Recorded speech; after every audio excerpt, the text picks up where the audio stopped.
Parshvanath academy for IAS में आपका स्वागत है। और आज अ, इंडियन कॉन्स्टिट्यूशन का एक टॉपिक मैं ले रहा हूँ जो बहुत ही इम्पोर्टेंट है, जिसमें 2019 में एक अमेंडमेंट हुआ है, संशोधन हुआ है। आरटीआई एक्ट के बारे में आज हम बात करेंगे। और यह इसलिए महत्वपूर्ण है क्योंकि आप जब भी सिविल सर्विसेज की तैयारी कर रहे होंगे तो आपने देखा होगा कि सबसे ज़्यादा महत्वपूर्ण प्रश्न वो होते हैं जब कोई चेंजेज आते हैं या कोई अपडेट होता है। उन्हीं चीज़ों पर ज़्यादातर प्रश्न होते हैं, पूछे जाते हैं। लाइक कि जैसे अभी आपने देखा होगा कि एनएचआरसीसी भी जो होते हैं, एनएचआरसी में अगर कोई संशोधन होता है या एमएफ डब्ल्यूएमएफ में कोई संशोधन होता है तो उन चीज़ों पे ज़्यादा पूछते हैं, प्रश्न पूछे जाते हैं। यूपीएससी और जेपीएससी दोनों का ट्रेंड यही रहा है कि वह ज़्यादातर करंट अफेयर्स की चीज़ों पर भी प्रीलिम्स में और मेंस में पूछते हैं। तो आज का टॉपिक इसलिए आरटीआई है, जिसमें 2019 में एक संशोधन किया गया है। इस संशोधन की मुख्य बातें यही है कि पहले आरटीआई जो अधिनियम थी 2008 में, जिसमें फाइनल संशोधन हुआ था, उससे पहले 2005 में फ्रीडम ऑफ इंफॉर्मेशन एक्ट पारित हुआ था। तो उन दोनों में यह प्रोविजन था कि जो सेंट्रल इंफॉर्मेशन कमिश्नर है और स्टेट इंफॉर्मेशन कमिश्नर है, उसकी 5 साल की कार्यकाल फिक्स की गई थी, निर्धारित की गई थी। उसी तरह से उनके वेतनमान भी चीफ जस्टिस ऑफ इंडिया के बराबर थी। मगर अभी जो 2019 में एक संशोधन आया है, उसमें उनके वेतन और कार्यकाल को लेकर कुछ संशोधन किए गए हैं। आई थिंक ये क्लियर हो रहा होगा आपको कि संशोधन की मुख्य दो बातें हैं कि पहला कि उनके कार्यकाल को लेकर कुछ प्रावधान नए किए गए हैं, और दूसरा दूसरे प्रावधान में यह है कि उनके hello Vikram, hello. Hello, sir. Okay, How are you? okay, fine, fine. Just I'm talking about the amendment bill of RTI Act 2019. So please listen carefully. तो मैं दो बातें कर रहा था कि 2019 में एक अमेंडमेंट आया है, और अमेंडमेंट में मुख्य बातें दो बातें हैं कि आरटीआई को लेके दो बातें हैं कि पहले सीआईसी जो चीफ इंफॉर्मेशन कमिश्नर है उसका, और जो स्टेट इंफॉर्मेशन कमिश्नर है उसके कार्यकाल फिक्स थे कि 5 साल होते थे, और उनका वेतन भी चीफ जस्टिस ऑफ इंडिया और अदर चीफ जस्टिस जो इंडिया के हैं उनके बराबर होते थे। अभी उन दो चीजों में प्रावधान, नए प्रावधान किए गए हैं, संशोधन किए गए हैं। ऐसा क्यों किया गया, इसके पीछे तर्क समझिए कि चूंकि जो मुख्य सूचना आयुक्त है, उसको हम अगर चीफ जस्टिस के बराबर मान लेते हैं, तो ऐसे में दिक्कत यही आ रही थी कि चूंकि मुख्य सूचना आयुक्त के निर्णयों को आप चीफ यानी कि सुप्रीम कोर्ट में आप चैलेंज कर सकते हैं। इसका मतलब यह था कि अगर हम आपको इसका इन दोनों का पेमेंट बराबर हो जाए, तो समस्या ये आ रही थी कि आप कैसे करेंगे इनके इनका अगर इनके डिसीजंस को हम सुप्रीम कोर्ट ले जा रहे हैं, इसका मतलब है कि वह पद कहीं ना कहीं इससे छोटा है। सुप्रीम कोर्ट के बराबर होने से दिक्कतें आ रही थी, इसलिए इनके पद और सेवा शर्तों में तो संशोधन किया गया है। तो मुख्य बातें दो बातें हैं कि अब नए प्रावधान में यह है कि मुख्य सूचना आयुक्त और सूचना आयुक्तों जो राज्य के होते हैं उनका 5 वर्ष के लिए निर्धारित कार्यकाल था, उसमें अब चेंज करके उनके कार्यकाल को यह निर्धारित कर दिया गया कि केंद्र सरकार अपने अनुसार उस पद की पदावधि या उसकी टाइम पीरियड को फ्रेम कर सकती है, यानी कि उसमें घटा बढ़ा सकती है, 4 साल की भी कर सकती है, 6 साल भी कर सकती है। It depends upon central government. फिर दूसरा, वेतन में निर्धारण में बदलाव किया गया है, और यह किया गया है कि जो इनके वेतन होंगे वह भी केंद्र सरकार अपने अनुसार तय करेगी। यह उससे अब तय नहीं होगा, अधिनियम से केंद्र सरकार अपने अनुसार करेगी। तो इसमें यह किया गया है कि केंद्र सरकार को इस अधिनियम से सशक्त बनाया गया है कि केंद्र सरकार अपने अनुसार उसे तय कर सकेगी। अब संशोधन के पक्ष में तर्क क्या है? तो संशोधन के पक्ष में तर्क यही है कि जो हमारा चीफ इलेक्शन कमिश्नर है और इलेक्शन कमिश्नर के जो वेतन और भत्ते हैं वो उच्चतम न्यायालय के न्यायाधीश के समान है। इसलिए वेतन और भत्ते और सेवा शर्तों के मामले में सीआईसी, आईसी और राज्य सीआईसी की स्थिति उच्चतम न्यायालय के न्यायाधीश के समान हो जाती है। जबकि आप देखेंगे कि ईसीआई जो है इलेक्शन कमिश्नर ऑफ इंडिया, मतलब ईसीआई जो इलेक्शन कमिश्नर ऑफ इंडिया है, वो एक संवैधानिक निकाय है, कॉन्स्टिट्यूशनल बॉडी है, जबकि जो सीआईसी है, केंद्रीय सूचना आयुक्त है, वह एक लीगल बॉडी है, वैधानिक वैधानिक वैधानिक निकाय है, बॉडी है। और सबसे बड़ा संशोधन के पक्ष में यह तर्क सबसे ज्यादा महत्वपूर्ण है कि चूंकि सूचना आयुक्तों के निर्णय को उच्चतम न्यायालय में चुनौती दी जा सकती है, ऐसी स्थिति में यह संभव नहीं था कि उच्चतम न्यायालय के न्यायाधीशों के समक्ष सीआईसी को माना जाए, सूचना आयुक्त को माना जाए। इस ऐसी स्थिति में क्या थी, बहुत सारे वैधानिक हड्डा पैदा हो रहे थे, वैधानिक अवरोध का कारण बन रही थी, और यह आपस में एक संगठन के बीच में एक दरार के काम कर रही थी। ऐसे में यह जो दो संशोधन किए गए हैं, बेहद प्रासंगिक संशोधन है। और अभी संशोधन के विपक्ष में तर्क क्या है, आप इसे समझने की कोशिश कीजिए। ये दो जो बदलाव किए गए सेवा शर्तों और पेमेंट में जो बदलाव किए गए हैं मुख्य सूचना आयुक्त के, इसके विपक्ष में तर्क यही है कि प्रधानमंत्री, जैसे कहा जाता है कि इनके मतलब इसको अगर हम सेवा शर्तों को अगर केंद्र सरकार के अधीन दे देते हैं कि केंद्र सरकार डिसाइड कर सकती है, ऐसी स्थिति में यह देखा जा सकता है भविष्य में कि इनके पद को कमजोर माना जाए या इनके पद को मैनिपुलेट किया जा सकता है, इसको प्रभावित किया जा सकता है केंद्र सरकार द्वारा। इसीलिए जिस तरह से हमारा चुनाव आयोग है और हमारा इलेक्शन कमीशन है, उस तरह से या चीफ जस्टिस ऑफ इंडिया है, जिनके पद को या उनकी सेवा शर्तों को केंद्र सरकार बिल्कुल नहीं बदल सकती, उसी तरह से अगर हम सूचना आयुक्तों के पद और सेवा शर्तों को बदलने का केंद्र सरकार के अधीन प्रावधान कर देते हैं, या जैसा कि इस प्रावधान में किया गया है, यह निश्चित रूप से आगे चलकर इन दो पदों की गरिमा को कम कर सकता है। यह इसके विपक्ष में तर्क है, इसको समझने की कोशिश करें। दूसरा, आरटीआई की उत्पत्ति उच्चतम न्यायालय के उन निर्णयों से हुई जिनमें यह निहित है कि आरटीआई कैसे सूचित मतदान के लिए एक पूर्व शर्त होती है, इसलिए सूचना और निर्वाचन आयुक्तों के मध्य समानता की स्थिति होनी चाहिए। कहा यह जा रहा है कि यह भी एक संविधान के उस हिस्से का एक बहुत अभिन्न हिस्सा है, जहां आप समझ सकते हैं कि आरटीआई एक संवैधानिक, कहीं न कहीं संविधान के प्रावधानों से ही नीज होती है। ऐसी स्थिति में अगर इसके पद को उसके समान नहीं माना जाएगा, तो कल को जाके इससे भी कुछ दिक्कतें आ सकती हैं। ठीक है, उसके बाद एक बहुत बड़ा तर्क है इसके विपक्ष तर्क है, यानी ओपोजिशन में जो एक लॉजिक दिया जाता है कि आरटीआई जो है, ये संशोधन सीआईसी, चीफ इंफॉर्मेशन कमिश्नर और इंफॉर्मेशन कमिश्नर की स्वतंत्रता को कमजोर करते हैं, क्योंकि अगर केंद्र सरकार इसको सेवा शर्तों और पद उसके वेतनमान को अगर निर्धारित करेगी, तो निश्चित रूप से यह कल को जाकर यह पद कमजोर होगा। और जिस तरह से आपने देखा होगा कि आरटीआई एक बहुत बड़े आंदोलन के रूप में देखा गया था, और इससे भारत में दो चीजों को बदला है। एक तो अकाउंटेबिलिटी लाया है और सरकारों को बहुत ज्यादा उत्तरदायित्व की ओर ले गया है और पंक्चुअलिटी की ओर ले गया है, और बहुत ज्यादा इसने करप्शन जैसी चीजों पर भी लगाम लगाया है। ऐसी स्थिति में अगर हम सीआईसी के सेवा शर्तों और उसके वेतन मान में बदलाव करने की मुहिम चलाते हैं या केंद्र सरकार के इस प्रावधान के अनुसार चलते हैं, ऐसे में संभावना है कि इसके पद को कमजोर किया जाएगा और सरकारें हावी हो सकती हैं। इस तरह से इसके पीछे तर्क दिया जाता है। दूसरा, एक और चीज है कि कार्यकारी अधिसूचना के माध्यम से पदावधि और वेतन में अनिश्चित परिवर्तन करने का प्रावधान सीआईसी को एक आज्ञाकारी अधीनस्थ के रूप में पदस्थापित करेगा।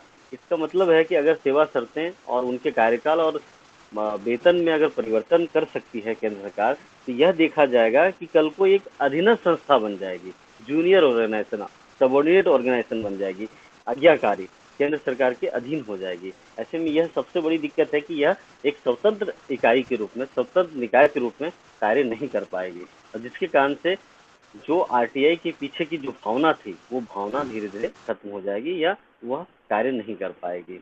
इसके पीछे सबसे बड़ी एक दिया जाता है। दूसरा एक तर्क और है कि यह जवाबदेहिता को भी बाधित करता है।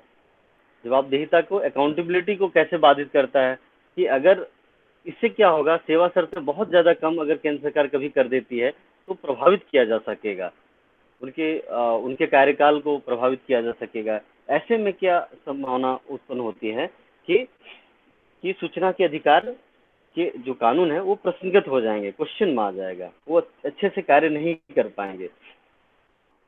तो दूसरा, सबसे बड़ा एक तर्क इसके पीछे यह दिया जा रहा है, विपक्ष में तर्क, ये संशोधन नहीं होना चाहिए था। इसके पीछे यह कहा जा रहा है कि अगर वेतन और भत्ते में आप कमी कर देंगे तो जो बड़े लोग आते हैं, जो इसके लिए आवेदन करते हैं इस पदों के लिए, सीआईसी और इस जैसे, उसमें कोई आना नहीं चाहेगा। बहुत अच्छे लोग, इंडिपेंडेंट लोग इसमें आवेदन नहीं करेंगे। ऐसे में संभावना है कि अगर उसका मुखिया ही अच्छा नहीं होगा या पढ़ा लिखा या बहुत ज्ञानी व्यक्ति नहीं होगा, ऐसे में इसके दुरुपयोग की संभावनाएं बढ़ जाएंगी। यह संगठन बिना दांत के एक संगठन के रूप में रहेगा जो कुछ कर नहीं सकती। और दूसरा, एक और तर्क ये दिया जाता है कि मुख्य सूचना आयुक्त और मुख्य निर्वाचन आयुक्त, ईसीआई और सीआईसी और आईसी, जिसको राज्य स्तर के सूचना अधिकारी कहते हैं, को एक ही स्तर पर रखा गया है, क्योंकि उच्चतम न्यायालय के अनुसार आरटीआई तथा मतदान का अधिकार समान रूप से महत्वपूर्ण अधिकार है। हालांकि संशोधन इस स्थिति को परिवर्तित करते हैं। आप देख पा रहे होंगे कि पहले के जो विधान थे या नियम था, वह मुख्य निर्वाचन आयुक्त और मुख्य सूचना आयुक्त दोनों को एक ही प्लेटफॉर्म पे रखते हैं, दोनों को एक समान दर्जा देता है, क्योंकि उच्चतम न्यायालय का मानना था कि मतदान का अधिकार और सूचना का अधिकार दोनों समान रूप से महत्वपूर्ण अधिकार हैं। ऐसे में यह परिवर्तन निश्चित रूप से इसे कमजोर करेगा। मगर इसके पीछे अब तर्क क्यों दिया जा रहा है कि अगर एक संगठन का जहाँ पे निर्णय दिया गया, उस निर्णय को हम सुप्रीम कोर्ट में अपील कर सकते हैं, तो निश्चित रूप से वो संगठन उससे छोटा है। अगर आप उसको बराबर मान लेंगे तो कल को जाकर संगठन के बीच मतभेद पैदा हो सकता है, और इसीलिए ये संशोधन प्रासंगिक भी है। और एक और तर्क दिया जा रहा है, आप क्वेश्चंस में लिख सकते हैं, आप मेरे कमेंट बॉक्स में लिख सकते हैं। अगर आप चाहें कि कुछ आपसे प्रश्न होंगे तो आप जरूर कमेंट बॉक्स में लिखें। साथ में मैं अभी आपको बताना चाह रहा हूँ कि दूसरा, यह संशोधन राज्य के अधिकार क्षेत्र का अतिक्रमण करता है। ऐसा कहा जा रहा है कि यह संशोधन जो किया गया राज्य के अधिकार क्षेत्र को अतिक्रमण है, क्योंकि केंद्र सरकार द्वारा अगर राज्य सूचना आयुक्तों के कार्यकाल, स्थिति और वेतन का निर्धारण किया जाएगा, यह निश्चित रूप से राज्य सरकारों के अधिकार क्षेत्र का अतिक्रमण है। दूसरा, एक और विपक्ष में तर्क दिया जा रहा है कि संशोधन के खिलाफ कि परामर्श का अभाव है, कि अगर राज्य सरकारें, अगर ये कानून केंद्र सरकार ला रही थी, जिससे पहले नागरिक समाज राज्य सरकारों के साथ परामर्श करके यह संशोधन लाना चाहिए था। इससे लोकतांत्रिक तरीके से ज्यादा अच्छे से हम लोगों को समाहित कर पाते, सभी की बातों को जोड़कर एक संशोधन ले आ पाते, मगर यह चीज नहीं किया गया, जिससे अलोकतांत्रिक प्रक्रिया को बढ़ावा मिलने की संभावना है। और हालांकि यह सच है कि इसको ना तो पब्लिक डोमेन पे रखा गया था, ना ही संशोधनों की अधिक समीक्षा की गई थी, रिव्यू की गई थी। तो आगे की राह क्या है, आपके रिकमेंडेशन कैसे होने चाहिए, आगे का राह क्या है? विधि विशेषज्ञों के अनुसार क्या है कि सूचना आयोग की स्थिति को कमजोर करने के बजाय इसे संवैधानिक दर्जा दिया जाना चाहिए।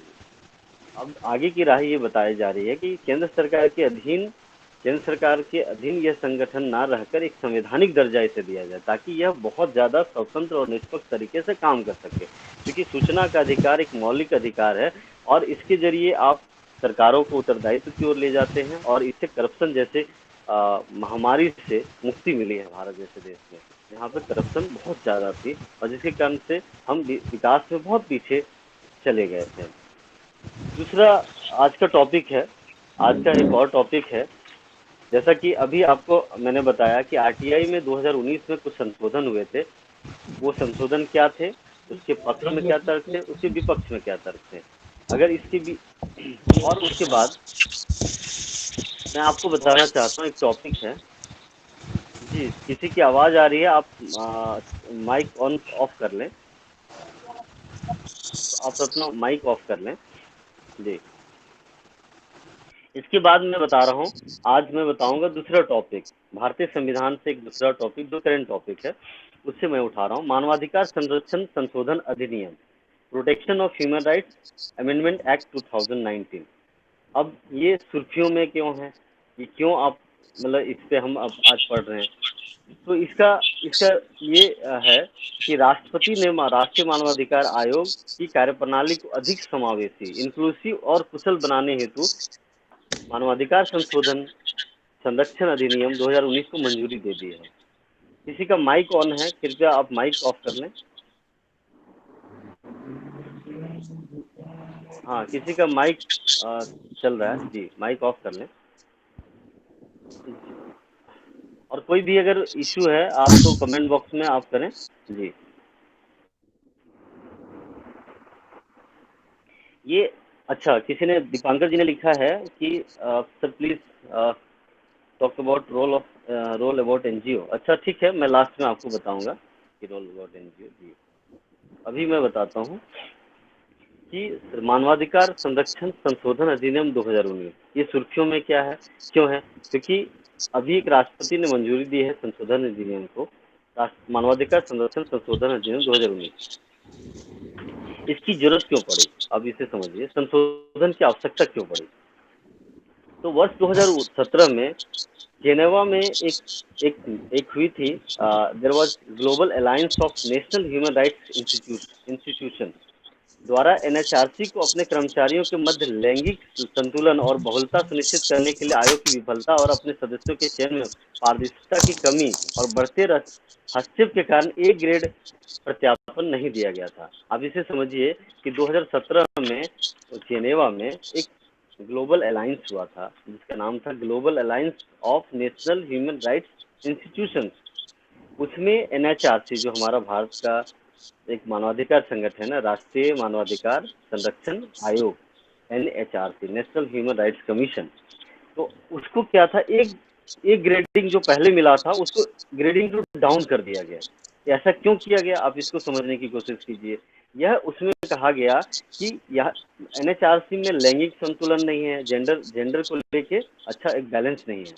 दूसरा कि उसमें बहुत ज़्यादा लोगों को इंक्लूसिवनेस नहीं है और अपने सदस्यों के चयन में पारदर्शिता की, ट्रांसपेरेंसी की कमी है, यानी कि जो सदस्य बनाए जा रहे हैं वो ट्रांसपेरेंट तरीके से नहीं बनाए जा रहे हैं। कहीं ना कहीं नेपोटिज्म है उसमें, भाई भतीजावाद या गलत तरीके से चयन हो रहा है या योग्य लोगों को नहीं चयनित किया जा रहा है। दूसरा, बढ़ते हुए राजनीतिक हस्तक्षेप, बहुत ज्यादा राजनीतिक हस्तक्षेप किया जा रहा है, इसलिए उसका ग्रेडिंग ए हटा दिया गया था। ऐसे में क्या हुआ था कि भारत में यह महसूस की जाने लगी कि इसमें कुछ संशोधन किया जाना चाहिए ताकि राष्ट्रीय मानवाधिकार संरक्षण आयोग जो है वो अच्छे से भली भांति कार्य कर सके और मानवाधिकार मूल्यों को और अधिकारों को संरक्षित कर सके। अब दूसरा, 2018 में जो उसे global alliance of national human rights institution उसके द्वारा 2018 में आप देख रहे होंगे, 17 में किया गया था, 2018 में फिर से एक ग्रेडिंग किया गया था। कुछ राज्य सरकारों द्वारा भी अधिनियम में संशोधन की मांग की गई है क्योंकि उन्हें संबंधित राज्य आयोग के अध्यक्ष पद के लिए उपयुक्त उम्मीदवारों को खोजने में कठिनाइयां का सामना करना पड़ रहा था।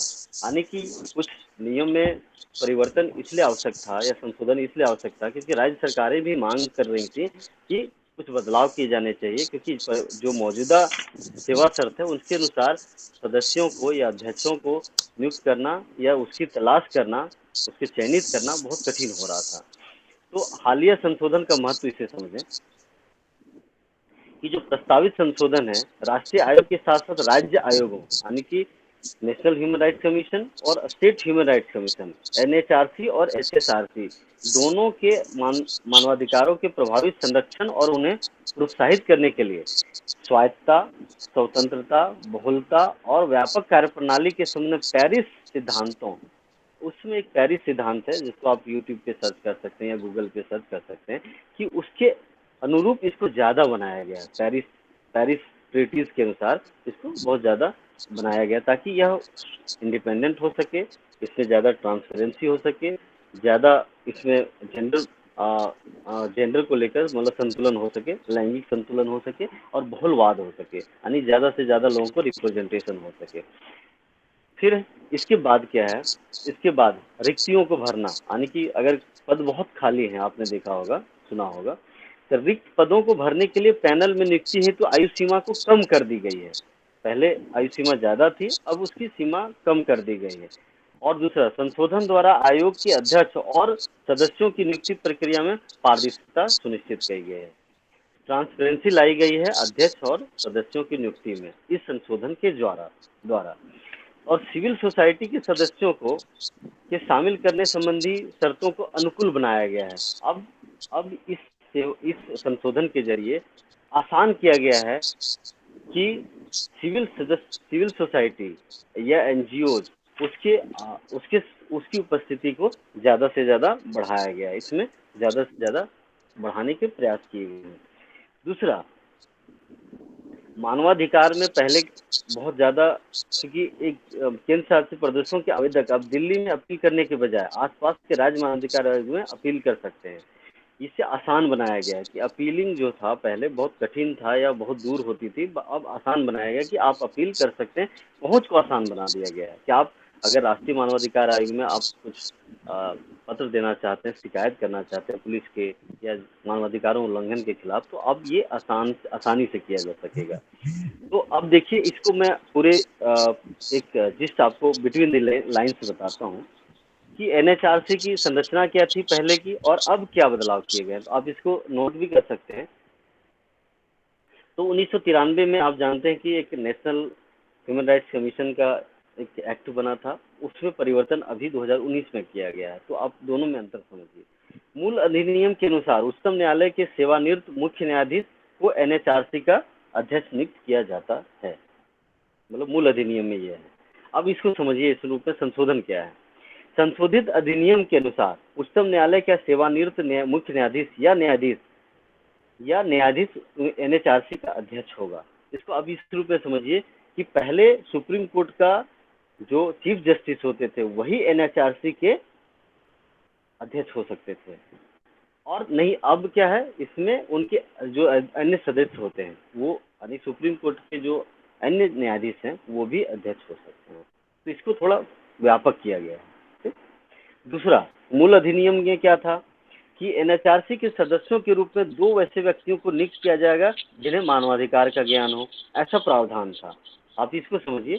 अब क्या है नए संशोधन में कि संशोधन के माध्यम से तीन सदस्य नियुक्त करने की अनुमति प्रदान की गई, जिनमें से कम एक महिला सदस्य होगी। आप इसे समझिए।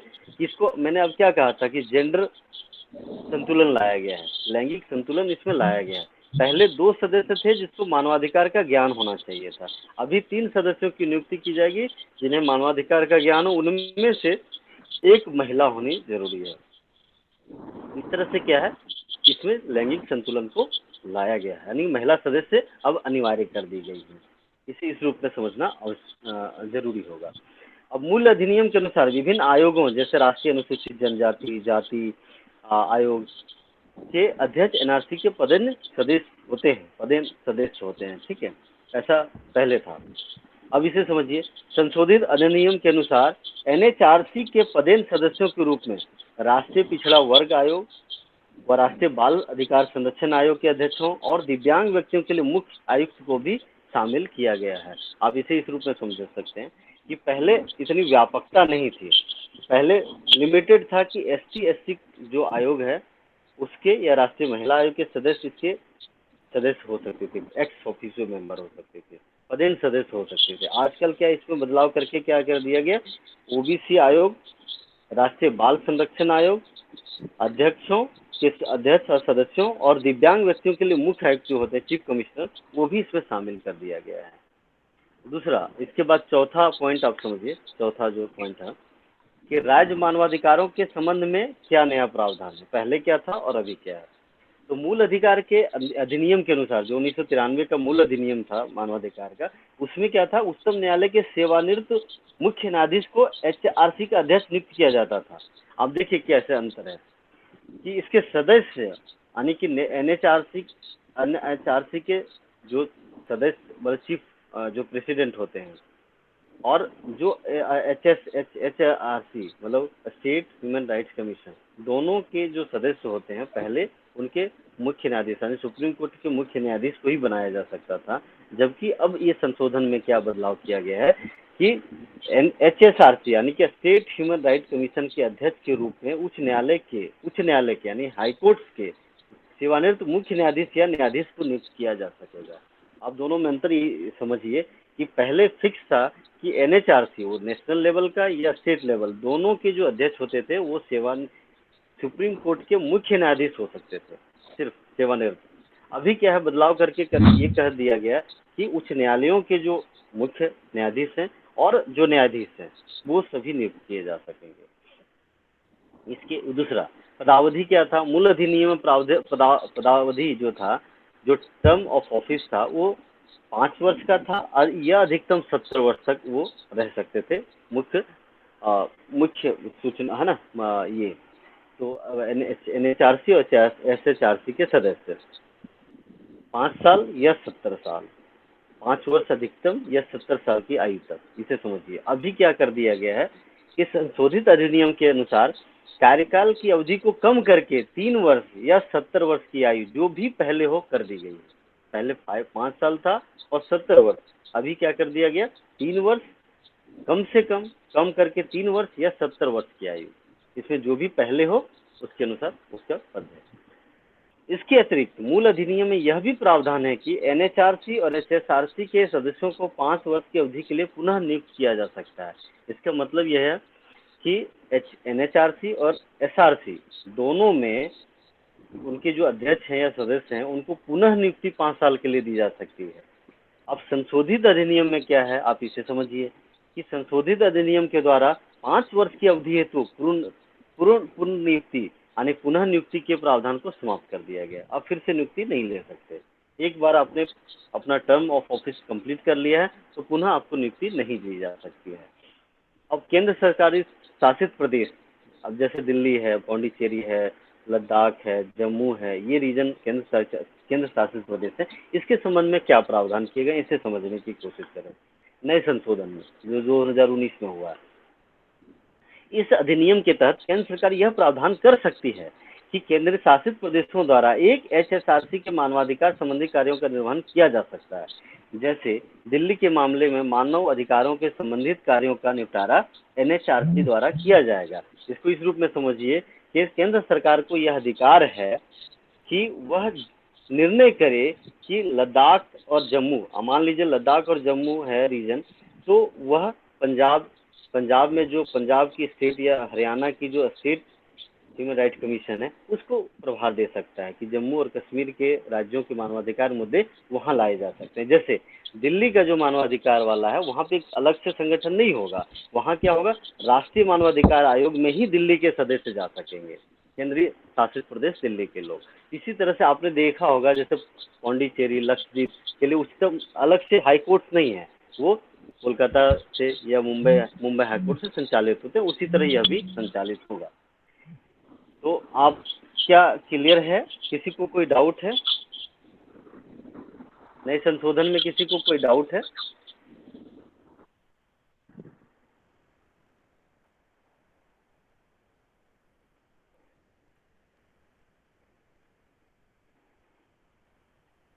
ओके, किसी को कोई डाउट नहीं है। Okay, thank you. तो आपको अभी 2 टॉपिक बताया मैंने कि एक तो RTI अमेंडमेंट एक्ट 2019 और human rights commission amendment act 2019। अब 2 प्रावधानों को फिर से मैं आपको जिस्ट उसका बता देता हूँ कि RTI में 2 महत्वपूर्ण बदलाव किए गए कि पहले के अधिनियम में जो 2008 में बना था RTI एक्ट 2018, उससे पहले फ्रीडम ऑफ इंफॉर्मेशन एक्ट 2005 था। तो आप दोनों में अंतर समझें कि 2008 में जो प्रावधान थे कि इनके सेवा शर्त यानी कि जो मुख्य सूचना आयुक्त हैं या सूचना आयुक्त हैं जो स्टेट के, उनकी सेवा शर्तें और उनका पदावधि यानी टर्म ऑफ ऑफिस और वेतनमान कानून द्वारा निर्धारित होते थे, उससे बदलाव नहीं किया जा सकता था। मगर अभी जो नया संशोधन आया है इसमें केंद्र सरकार अपने अनुसार उसे बदलाव कर सकती है और उसे केंद्र सरकार के अधीन कर दिया गया है। दूसरा आप जो एनएचआरसी का आप देखिए कि इसमें राष्ट्रीय मानवाधिकार संरक्षण आयोग, इसमें कुछ बदलाव किए गए हैं और आपको जैसा कि अभी बताया कि इसमें महत्वपूर्ण संशोधन यही है कि अब महिला सदस्य को रखना अनिवार्य कर दिया गया है। दूसरा, अब इसे व्यापक किया गया है कि अब सिर्फ यह संभव नहीं है कि मुख्य जो सूचना आयुक्त के रूप में मुख्य न्यायाधीश की ही नियुक्ति की जा सकती है, जबकि अन्य सदस्यों की भी नियुक्ति उसके अध्यक्ष के रूप में की जा सकती है। दूसरा, अभी आपको मैं एक टॉपिक के रूप में आई थिंक आप लोग को अच्छा लग रहा है? Is this class informative for you? Okay, comment box में आप कमेंट कर सकते हैं। तब तक के लिए मैं आपको थोड़ा सा ये सेशन एंड करने से पहले मैं आपको बताना चाहता हूँ कि आप अखबारों को कैसे पढ़ें, how to read newspaper for IAS and PCS exam. तो किसी भी अखबार का आप जब पलटते हैं तो पहला पन्ना आप देखें, तो पहले पन्ने में आपको ध्यान क्या रखना है कि आप तैयारी किस चीज़ की कर रहे हैं, आप सिविल सेवाओं की कर रहे हैं। आपको सिर्फ इंफॉर्मेशन नहीं चाहिए, आपको एनालिसिस भी चाहिए, और उसके लिए ज़रूरी है कि in depth knowledge. But in depth knowledge किस चीज़ की? आपको करना क्या है, आपके माइंड में ये क्लियर होना चाहिए कि आप किस लिए पढ़ रहे हैं न्यूज़पेपर। क्या सिर्फ इंफॉर्मेशन के लिए पढ़ रहे हैं कि एक रोड एक्सीडेंट में 5 लोग मारे गए? सच ये है कि ये इन्फॉर्मेशन आपकी किसी काम का नहीं है। कोई इंसिडेंट कहीं हुआ है, सिंपल इंसिडेंट जो रूटीन होता है, रूटीन वाइज होता है, रूटीन टाइप का होता है, जो एवरीडे होता है, जैसे एक्सीडेंट हो गया, मर्डर हो गया, है ना, उस चीज़ को आपको पढ़ने की कोई आवश्यकता नहीं है। आप कैसे सूचनाओं को या कैसे न्यूज़ को आप पढ़ेंगे? जैसे अगर भारत सरकार ने अभी एक मुद्रा शिशु योजना लागू किया है, तो उसके बारे में आप देखेंगे कि हेडलाइंस के बगल में अगल बगल ही इंफॉर्मेशन होगी कि मुद्रा शिशु योजना लॉन्च्ड। आप उसके बारे में पढ़िए, उसको एक बिल्कुल माइन्यूट ऑब्जर्वेशन के साथ पढ़िए कि मुद्रा शिशु योजना क्या है, किस साल में लागू किया गया, कहाँ से लॉन्च किया गया, इसके जो बेनिफिट लेने वाले हैं या किनको बेनिफिट दिया जा सकता है, इसको आप पढ़िए। इसको देखिए, इस रूप में समझिए कि आपको 3-4 बिंदुओं से पढ़ना है कि कब स्टार्ट किया गया, क्यों स्टार्ट किया गया, किन कौन कौन से इसके लाभार्थी हो सकते हैं। अब जैसे शिशु मुद्रा योजना है, तो यह एमएसएमई सेक्टर को बढ़ावा देने के लिए लाया गया है। आप इसको सन याद कर लीजिए किस ईस्वी से लाया गया है और इसके लाभार्थी कौन हो सकते हैं। तो इसके लाभार्थी वो लोग हो सकते हैं जो रेडी पटरी ये सब चलाते हैं, और ये 50,000 से कम का एक लोन देता है, 50,000 तक का लोन देता है, और बहुत कम इंटरेस्ट रेट पे। इससे क्या किया जा रहा है कि आज जो इकोनॉमी हमारी खराब हो गई है कोरोना कारण से, या इकोनॉमी हमारी जो बहुत बदहाली की स्थिति में जा रही, उसको हम फिर से रिवाइव करना चाहते हैं। इसलिए हम छोटे छोटे माइक्रो क्रेडिट्स, माइक्रो लोन्स दे रहे हैं, छोटे छोटे लोन दे रहे हैं ताकि बदलाव आ सके। तो आपको न्यूज़ इस रूप में समझना है। तो फर्स्ट पन्ने में आपको क्या देखना है कि भारत सरकार की जो बड़ी बड़ी योजनाएं हैं उसका आप देखेंगे कि हेडलाइंस के रूप में आएगा, छोटी छोटी आर्टिकल्स के रूप में उसको आप देखेंगे। फर्दर लिखा रहता है ऑन पेज नंबर 3 और 7 और 13। आप वहाँ पे फिर उसको एक्सटेंडेड वर्जन में पढ़ लें और उसको आप क्या करें, नोट कर लें, थोड़ा सा नोट कर लें। तो क्या होगा, वो आपको हमेशा मेमोरी मसल मेमोरी में आपके फिट हो जाएगा। जैसे मुद्रा शिशु योजना है, आपको ज़्यादा कुछ नहीं करना है। फर्स्ट पेज जो हेडलाइन है उसमें सिंपल आप पॉलिटिकल रैली के बारे में कोई पढ़ने की आवश्यकता नहीं है कि किसने क्या पॉलिटिकल रैली की। हाँ, अगर प्राइम मिनिस्टर की रैली है और अगर किसी योजना के बारे में वो बात कर रहे हैं, then you have to pay attention on it. आपको उसके बारे में अटेंशन आपको डालना पड़ेगा।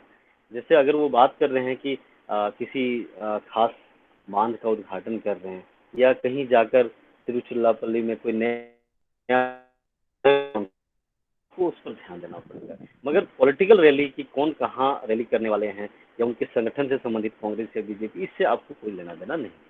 आप सरकार की कल्याणकारी योजनाएं, फ्लैगशिप प्रोग्राम्स, आप इन चीज़ों को ध्यान में रखिए। दूसरा, इसके बाद आप सेकेंड पेज में जाइए। सेकेंड पेज में भी आपको यही देखना है कि क्या कोई सरकार की योजना है या कुछ ऐसे इन्फॉर्मेशन। जैसे आपको ये भी पढ़ना है, जैसे मान लीजिए आप इंसिडेंट को कैसे पढ़ेंगे। अब मान लीजिए कहीं गैस लीक जैसा कि हैदराबाद में अभी कुछ दिन पहले हुआ था, तो आप उसमें आपको पढ़ना क्या है कि कि कितने डेथ हुए, ये आपके लिए इन्फॉर्मेशन काम का नहीं है। ये जानना है कि कौन सा केमिकल का लीकेज हुआ, कौन सा केमिकल रिसाव हुआ, उसका कंपोजिशन क्या है, वह किस काम आता है, कब उसका पहली बार इस्तेमाल किया गया, अभी किस चीज में इस्तेमाल किया जाता है, और दूसरा उस केमिकल से बचाव के क्या तरीके हो सकते हैं, क्या फैक्ट्रीज को शहर से बाहर लगाया जा सकता है, क्या नए तरीके से प्लानिंग की जा सकती है, क्या उसे लोगों के बीच आने की जहाँ स्थिति है या ह्यूमन हैबिटेशन है, सेटलमेंट है, क्या वहाँ लगाना चाहिए, अगर नहीं, अगर पहले से लगी हुई हैं तो उनके लिए क्या गाइडलाइंस हो सकता है। इट मीन्स कि आपके सजेशंस क्या है। तो आप अगर ऐसा पढ़ेंगे न्यूज़पेपर तो आप पक्का जानिए कि आपकी मेंस की तैयारी साथ साथ चल रही है। मेंस में भी यही प्रश्न आएगा कि हैदराबाद में जो गैस रिसा हुआ उससे काफी नुकसान हुआ है, उस पर आपकी टिप्पणियां क्या हैं या सुझाव क्या है कि इसको कैसे रोका जा सकता है। तो आपको डिटेल्स जानना है कि उसका केमिकल क्या था, कंपोजिशन क्या था, उससे क्या बनाया जाता है, उसका अभी क्या इस्तेमाल किया जाता है, और फाइनली आपके सजेशंस क्या हैं, उसको कैसे रोका जा सकता है। क्योंकि अल्टीमेटली जो आप सिविल सेवा कर रहे हैं, तैयारी कर रहे हैं, या निश्चित रूप से जन कल्याण से जुड़ा हुआ क्षेत्र है, सेवा क्षेत्र है, तो आपको सभी चीज़ों के बारे में जानकारी होनी चाहिए।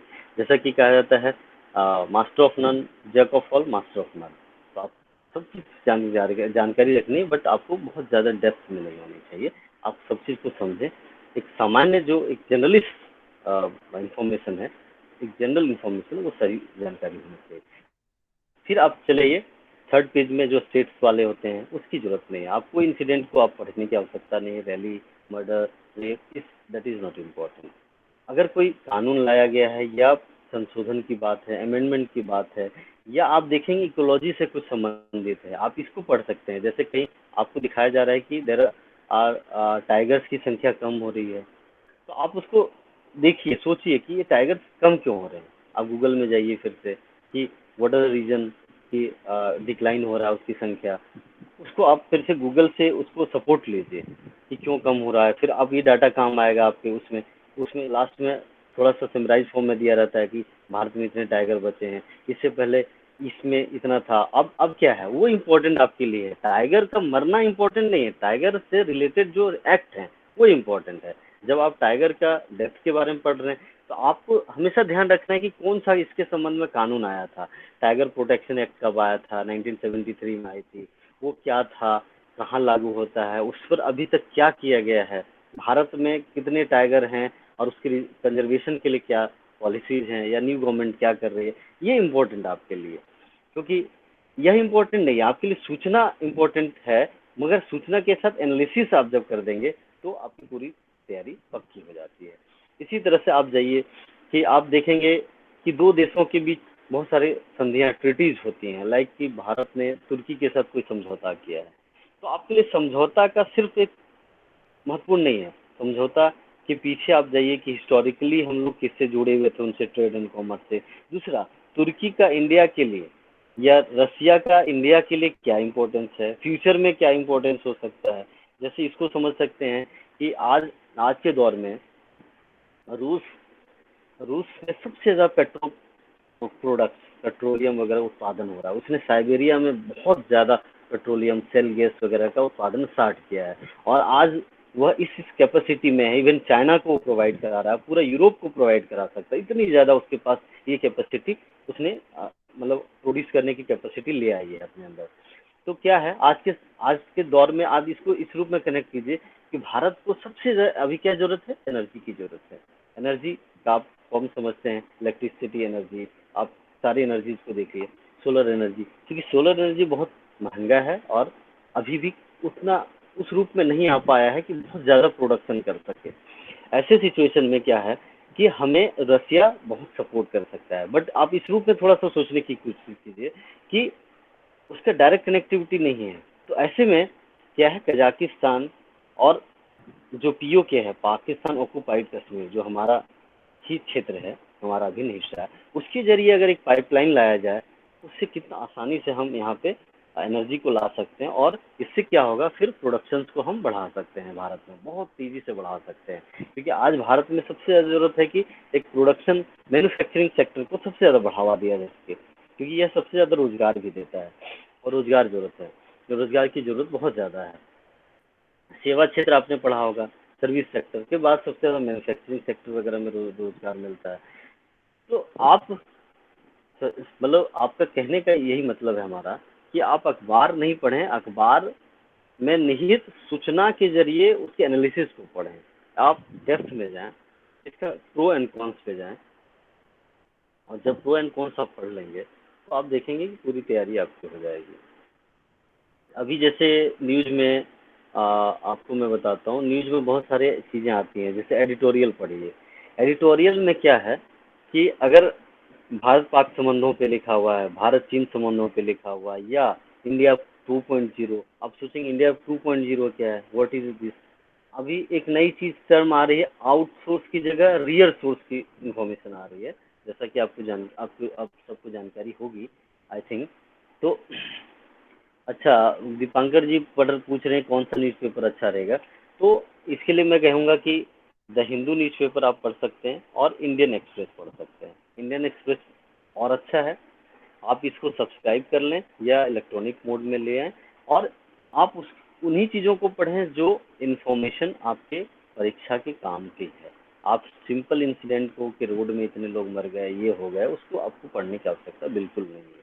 हाँ, अगर कोई प्रोटेक्टेड एनिमल्स हैं, जैसे कछुआ रिडले, कछुआ उड़ीसा में मर रहा है, तो इन्फॉर्मेशन वो आपके काम का है। उसके पीछे जाइए, उसके बैकग्राउंड में जाइए, उसके एक्ट पे जाइए कि कौन सा कानून है, किस ये कहाँ प्रजनन करती हैं, कितने समय तक जीवित रहती हैं, और इसका इकोलॉजी के लिए क्या फ़ायदे हैं, इकोलॉजी में ये कैसे, इकोलॉजी बैलेंसिंग में किस तरह से ये मतलब यूज़फुल है या कैसे सपोर्ट करती है, तो इसको आपको जानना पड़ेगा। साथ में इसके अलावा आप एडिटोरियल में देखिए कि एडिटोरियल में आपको रियल सोर्स से मान लो बात करिए की जा रही है, तो रियल सोर्स क्या है, आपको इसको समझने की ज़रूरत है। आप क्या कीजिए, रियल सोर्स आप थोड़ा सा गूगल में भी चले जाइए और उसकी पूरी एक एक लाइन पढ़िए उसे, एडिटोरियल। ऐसे एडिटोरियल में आप दो तरह की देखेंगे, पॉलिटिकल न्यूज़ की होती है, उसको पढ़ने की आवश्यकता नहीं है कि कांग्रेस कब बनी, कब क्या की, इसकी ज़रूरत नहीं है। हालांकि कांग्रेस का आपको 1947 से पहले का जो रोल है, जो इंडियन इंडिपेंडेंस में, वो आपके काम की हो सकती है, क्योंकि वह एक इंडिपेंडेंस की स्ट्रगल में शामिल थे और उसके लीडर्स, तो उसको वो आपके काम का है। मगर आज के दौर में आपको उसकी आवश्यकता नहीं है, पॉलिटिकल कोई भी न्यूज़ की आवश्यकता नहीं है। हाँ, उसके डेवलपमेंट से अगर इंडिया के डेवलपमेंट को आप जोड़ सकते हैं, तो आप उसको थोड़ा पढ़िए। अब रियल सोर्स के बारे में जैसा मैं बता रहा था, रियल सोर्स क्या है, तो आउटसोर्स हम लोग अभी तक क्या होते थे कि आउटसोर्सिंग हम लोग ये बहुत ज़्यादा करते थे। आउटसोर्स के जरिए ही भारत में भी बीपीओ जो चलते हैं, है ना, बीपीओ आप जानते हैं आउटसोर्सिंग है। तो रियल सोर्स की बात की जा रही है, क्योंकि हम आपने देखा होगा कोरोना के समय में भारत में एक मुहिम चली और हर जगह चली कि चाइना से बहुत सारी कंपनियां आउट जा रही हैं, उनको भारत लाया जाए। तो इसके लिए क्या करना पड़ेगा, टैक्स लॉज में बहुत सारे रिलैक्स देना पड़ेगा कि टैक्स आपको टैक्स लॉज को बहुत नॉर्मल रखना पड़ेगा, टैक्स रिजिम को नॉर्मल करना पड़ेगा। दूसरा, साथ में आपको सिंगल विंडो सिस्टम बनानी पड़ेगी। कोई भी इंडस्ट्री आपके यहाँ आता है, बहुत सारे सिस्टम है आपके यहाँ कि इन्वायरमेंटल क्लियरेंस लेना है, लैंड क्लियरेंस लेना है, रेवेन्यू से संबंधित कुछ है, टैक्स लॉज बहुत टफ हैं, उसको एक वकील रखना पड़ता है। बहुत सारे सिस्टम्स को क्या होता है, बहुत कॉम्प्लिकेटेड हो जाता है। तो कंपनियां क्या करती हैं, इतनी कॉम्प्लिकेशन में बहुत सारी दिक्कतों का सामना करती है। ऐसे में आपको पढ़ना कैसे है न्यूज़पेपर, तो आप इस रूप में समझिए कि आप गवर्नमेंट के फ्लैगशिप प्रोग्राम, वेलफेयर स्कीम, और जैसे कुछ इंसिडेंट है उसके पीछे अगर कोई बैकग्राउंड है, जैसा कि मैंने आपको बताया कि हैदराबाद में अगर कोई गैस लीकेज होती है, तो उसके उस केमिकल का क्या नाम था, वो हार्मफुल कैसे है, उसका यूज़ क्या होता है, और उससे संबंधित लॉज क्या हैं, और आपके सजेशंस क्या हो सकते हैं, ये एक साथ आप अपने माइंड में कैलकुलेट कर लीजिए। 2-3 पॉइंट लिख लीजिए उसका और रख लीजिए, आपके काम का हो गया। सिंपली हैदराबाद लिखिए, Hyderabad gas leakage, chemical name, आप सिर्फ ये लिख सकते हैं। उसके बाद, है ना, ठीक है, उसके बाद आप उसके बाद क्या लिखें कि इसका यूज़ क्या है, क्या ह्यूमन सेटलमेंट में इसको होना चाहिए, अगर नहीं होना चाहिए इसका एक्ट क्या है, भारत सरकार एक्ट कैसे रेगुलेट करती है। तीसरा, आपके सजेशंस क्या है, व्हाट आर योर सजेशंस, और वो रिलायबल और प्रैक्टिकल होने चाहिए वो सॉल्यूशन। ठीक है, अल्टीमेटली इस तरह से है। दूसरा, आप फॉरेन अफेयर्स पे पेज पे आप जाएंगे, फॉरेन विदेश, तो उसको भी आप इस रूप में पढ़िए कि आपके इन्फॉर्मेशन काम का क्या है। अब जैसे भारत के साथ भारत का कोई संबंध मतलब हो रहा है, मान लीजिए रूस के साथ या लंदन के साथ या यूएसए के साथ न्यूक्लियर डील हो रही है, तो आप उसको पढ़िए माइन्यूटली कि क्या है, ये लॉबी कैसे काम करती है भारत में, भारत का जो न्यूक्लियर पॉलिसी अब तक का क्या है, अब क्या चाह रही है, भारत सरकार क्यों ऐसा चाह रही है। तो भारत में आप सोचेंगे उसके पीछे का एक बेसिक फंडा आपको समझने की क्या ज़रूरत है कि भारत को बहुत ज़्यादा एनर्जी की ज़रूरत है। ऐसे में न्यूक्लियर एनर्जी के भी ऑप्शंस को खुला रखना पड़ेगा। सोलर एनर्जी क्योंकि बहुत ज़्यादा प्रोडक्शन नहीं हो पाता है, इसमें nuclear energy, hydro energy, hydro electric energy, ये सब को हमको बढ़ावा देना पड़ेगा। जैसे जैसे भारत डेवलप करेगा, एनर्जी की बहुत ज़्यादा ज़रूरत होगी। ऐसे में अन्य देशों से आपको धीरे धीरे संपर्क करना पड़ेगा। आपने देखा होगा कि नेचुरल गैसेस के लिए म्यांमार से भी संपर्क किया जा रहा है, बहुत ज़्यादा नेचुरल गैसेस है। रसिया से भी कांटेक्ट किया जा रहा है। पहले आपने सुना होगा तापी पाइपलाइन, है ना, तुर्कमेनिस्तान, है ना, उज्बेकिस्तान, पाकिस्तान, है ना, ईरान, मतलब इस तरह से एक पाइपलाइन था। तो धीरे धीरे चीज़ों को बढ़ा रहे हैं। तो आपको फाइनली ये करना है कि किसी भी न्यूज़ के बैकग्राउंड में जाना है, उसका आज के समय में क्या प्रासंगिक है, क्यों ऐसी बात आ रही है, तो उसके बैकग्राउंड में जाना है, उसे समझना है। इन टोटलिटी क्या है, इंसिडेंट्स मैटर नहीं करते, उसके पीछे का बैकग्राउंड मैटर करता है। और अगर भविष्य में उससे कुछ इंफॉर्मेशन से कुछ नए एक्ट आ सकते हैं या कोई फायदा है तो आपके काम किए नहीं। आपको मर्डर के, रोड एक्सीडेंट के, ये सब न्यूज़ की कोई आवश्यकता नहीं है। पॉलिटिकल प्रोग्राम्स जो हो रहे हैं उसकी कोई आवश्यकता नहीं है। जो विशुद्ध रूप से पॉलिटिकल राजनीतिक कार्यक्रम हो रहे हैं कोलकाता में, मुंबई में, उसकी कोई आवश्यकता नहीं है। अल्टीमेटली आपको पढ़ना है गवर्नमेंट की पॉलिसीज को, वेलफेयर प्रोग्राम्स को, नई चीज़ें स्कीम ला रही हैं या प्रोजेक्ट है भारत की, तो उन चीज़ों को पढ़ना है, उन्हीं चीज़ों पे आपको फोकस होना चाहिए। तो मुझे लगता है, आई होप कि आपको बहुत काफ़ी कुछ क्लियर हो गया होगा। अगर नहीं होगा तो नेक्स्ट सेशन में हम इस पर बात करेंगे। आप मेरे व्हाट्सएप पे आप क्वेश्चंस भेज सकते हैं या यहाँ कमेंट बॉक्स पे भी लिख सकते हैं। और thank you, thanks a lot. और नेक्स्ट नेक्स्ट में फिर से हम नेक्स्ट क्लास में फिर से हम इंडियन कॉन्स्टिट्यूशन पे कोई टॉपिक लेकर आएंगे और अन्य हिस्ट्री पे भी एक टॉपिक लेके आएंगे। तो आप सब जुड़े रहिए। पार्सल्स एकेडमी फॉर IAS में आप सबका फिर से स्वागत रहेगा। Thank you.